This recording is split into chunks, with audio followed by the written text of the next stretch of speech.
Shalom, I want to start off by giving all praise, honor, and glory to Yahweh Ba'ashem Shai, the Wadi Yahweh Ba'ashem Shai. These are the days, minutes, hours leading to the return of the one who the world calls Jesus Christ. And you know that before the one who the world calls Jesus Christ returns, which his real name is Yahweh Shai HaMashiach, we know that there's going to be wars and rumors of wars pertaining to Matthew the 24th chapter.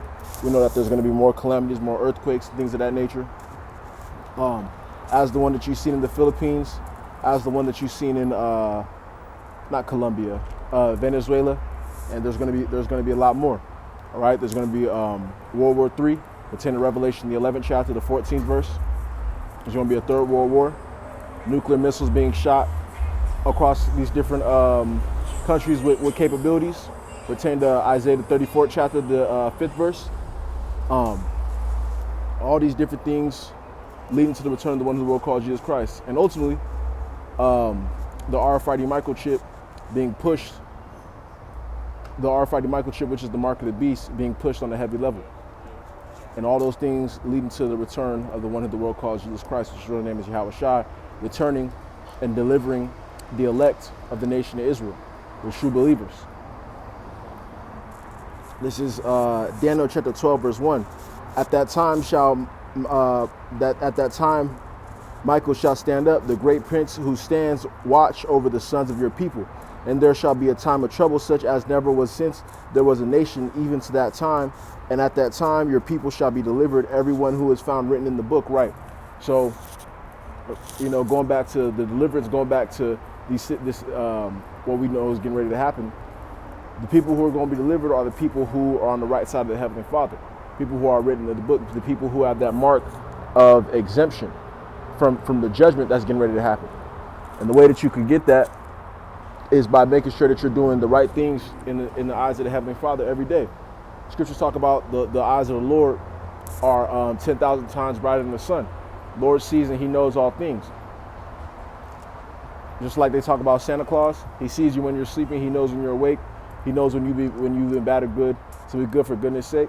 That's really the Lord, watching all things that you're doing. So make sure that you're doing the right thing. Verse 2, and many of those who sleep in the dust of the earth shall awake, some to everlasting life, some to shame and everlasting contempt. Right? Because, before these things happen, people are going to know about this faith. Now, when they do figure out about this faith, there's two ways people could go from there. Some people are going to go Some people are going to go left, they're going to hear it, they're going to fan their hand. Some of them are going to become enemies of the truth, being problematic, doing things to try to mess with the believers, etc. And some people are going to go right. Some people are going to believe. Some people are going to start preaching as well, or be believers themselves, just in the background, just believing. Some people are going to be activated doing the work, sending tithes, whatever it is. So there's two ways people could go once they hear about this faith.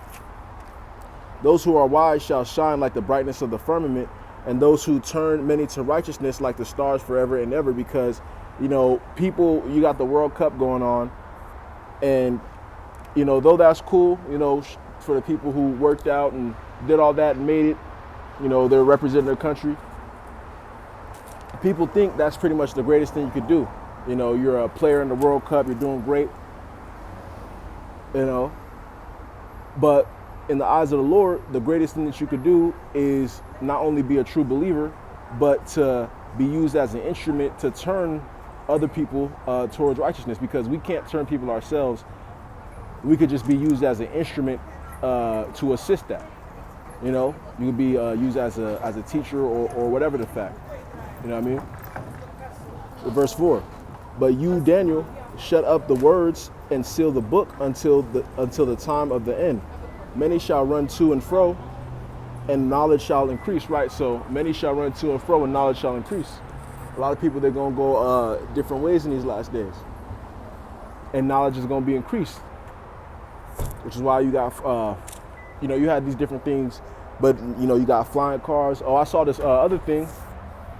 That's why I was trying to find that thou art wiser than Daniel, if I could find that right now, but I don't think I can. But I seen this dude he made a robotic leg, and he was like jumping and he was kicking super hard, and he like just made a prosthetic leg just like that. You got Elon Musk with this Neuralink. So knowledge is being increased. You got these different things that they're creating in the brain, or to be used in the brain. Oh, I think they uploaded a fruit fly's consciousness. They was talking about that, how they uploaded a fruit fly's consciousness or something like that. So knowledge is being increased. The Heavenly Father is having Esau really expand on his knowledge. Knowledge is being increased. But regardless of that, the Lord, and these are signs that we're getting closer and closer to the end. Matter of fact, let me see where I'm going to go here. Probably go somewhere in Ezra's. Second Ezra chapter 15, verse. Matter of fact, let me start at verse chapter 6. Second Ezra chapter 9, verse 1. He answered me then and said, measure thou the time diligently in itself, and when thou seest part of the signs pass, which I have told thee before, then shalt thou understand that it is the very same time wherein the highest will begin to visit the world in which he made. Right, so, the Lord is visiting this place. He's visiting this place through what? His prophecies. Like I was talking about in the beginning, the different natural, so-called natural